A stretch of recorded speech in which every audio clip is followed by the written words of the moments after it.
Dietmar, thank you for joining us. What brings you to the World Future Energy Summit 2017? Siemens is a long-timer on this conference. We have been from the first occasion when this conference happened here. And we are also based in the region quite some time. And we believe this is, first of all, a region that has a lot of potential. And Abu Dhabi, with the World Future Energy Summit and Abu Dhabi Sustainability Week, is changing also the way how we look at energy systems in the future and how energy will be generated in the future. And Siemens is a contributor to that, and that's the reason why we are here, because we are supporting with technology, energy efficiency, and also efficient energy generation and the way how to use electricity in the future. You as a company have a very sustainable mantra. What steps are you taking to deliver that low carbon solution as a company?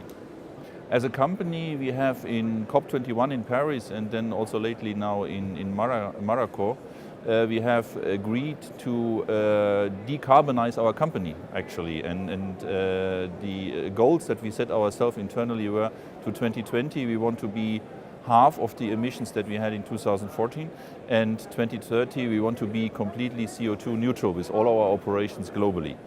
And we made good progress on that in the first 2 years, from 2014 to 2016, so last year. We released 1.7 million metric tons of CO2 out of our operations, and that comprises to 20% of that goal. So we are, from a progress, we are well on track towards our goal 2020 to halven it, and also to 2030 to really get rid of the emissions. What we are doing is actually to look into several elements. One element is to look on all our buildings that we have around the world. So we are investing into them in terms of new technologies, so put solar panels on top of the roof, use building technologies to switch off things that are not used, to enhance the water consumption. And one testimonial on that is also just right away here in Master City, where we had 3 years inaugurated our first LEED Platinum building. And that LEED Platinum building led to more than 60% of energy reduction compared to a normal building, and also more than 50% of water consumption reduction compared to average buildings that you have in the region. So this is an effort on the building side, as an example.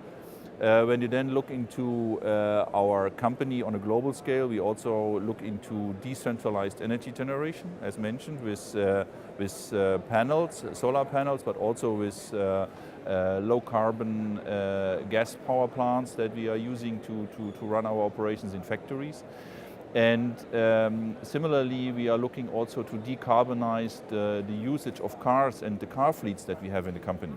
Company with 350,000 people roughly has also a lot of fleet, and we are giving incentives to our people to use electric cars, hybrid cars, and also our operations when we are at sites are more electrified now in terms of transportation. And these are all steps that we are taking to really reach our goal 2030 to be completely CO2 neutral. So I know digitalization is one of your sweet spots.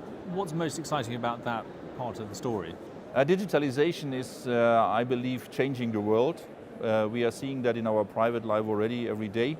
The things that we are doing today, digital, have not been seen 10 years ago. The Ubers of the world, the way how you order a plane ticket or whatever has not been the way as you do it today. So it's already everywhere, and now it also comes into the industrial world. So in the industrial world, we see the scheme that the data that all these machines, the sensors or whatever are generating, that we have to make use of this data. Every turbine, every wind turbine, gas turbine, every sensor in a manufacturing plant or in a car is generating a lot of data, and we are not using this data today. What we are saying, we connect all these data from Siemens, from other suppliers, from everywhere. We connect them into an internet operating system, which we call MindSphere. So that's the IoT platform of Siemens, MindSphere.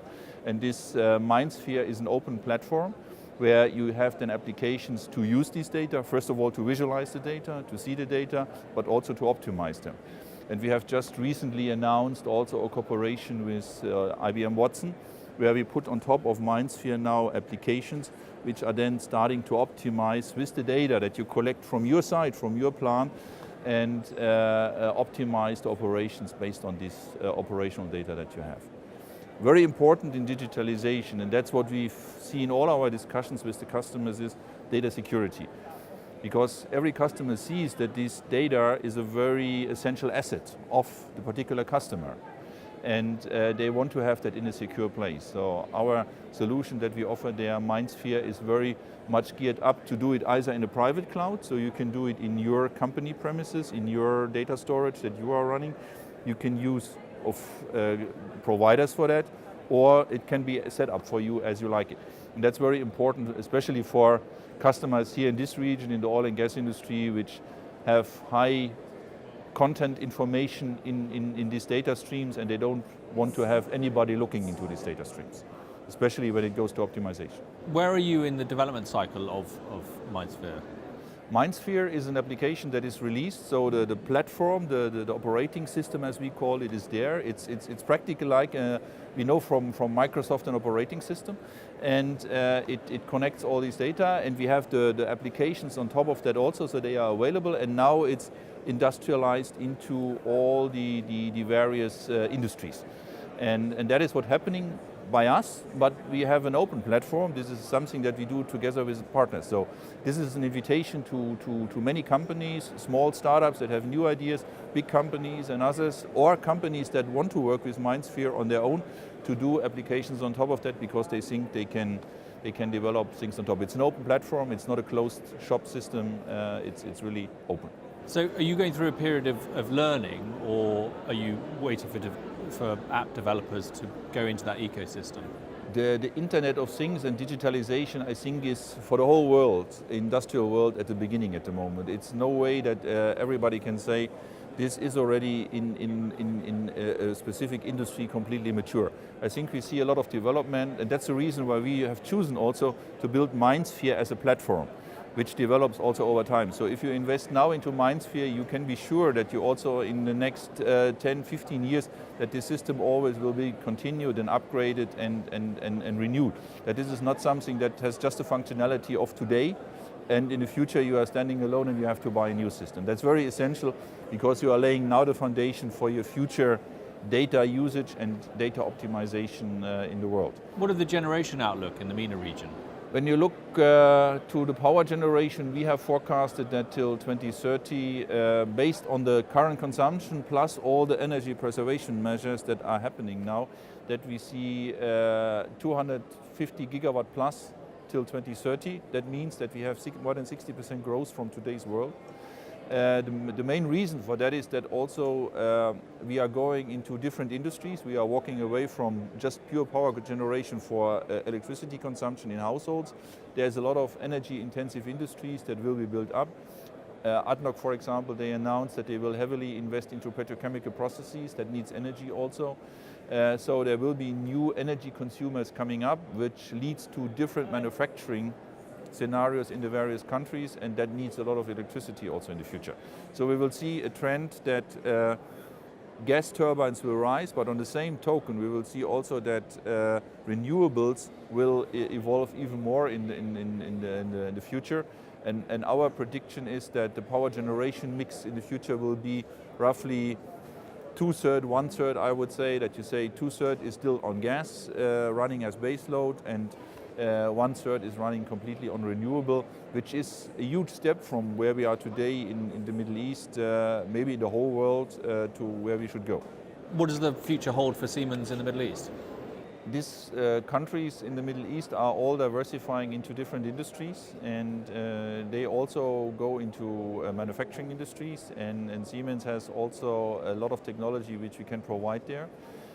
We have just recently also signed with Mubadala some contracts on additive manufacturing, and there really also digitalization play a lot of role, because in today's world you design products differently, and Siemens has a complete suite how to do so. So you do a physical design, a digital design of your product, whatever it is, for example a car, And this car will be designed in a computer software. You see a 3D model, you can optimize it, you can test it, you get a look and feel about the car. And once you have done that, you also start to give this model to a factory software, so to say, which is at the end of the day giving you the opportunity to design the process to manufacture that car.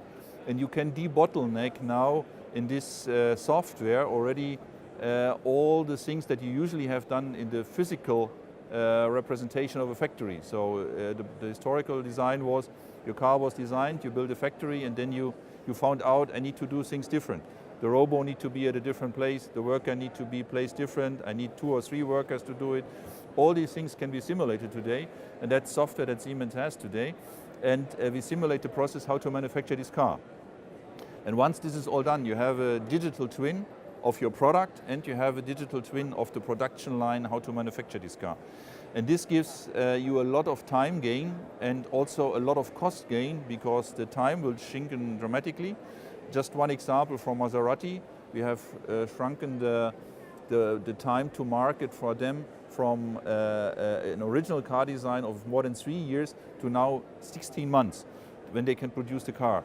And the production line itself was much more effective because it was completely debottlenecked already on a simulation tool here. And we benchmark then later also in the production. When the system is up and running, we benchmark always the physical representation against the digital twin, so we can further optimize and gain insights. And we can also, if there is an emergency or whatever, we can say, okay, we can produce maybe 3 cars more because we have the capacity based on these parameters that we know from our digital twin. So that's one example how this world is changing now. And this software you can get completely integrated from Siemens. And a lot of companies are using them in the meantime, and they are optimizing their value chains with such kind of technology. Fascinating. Well, thank you very much for joining us. Thank you.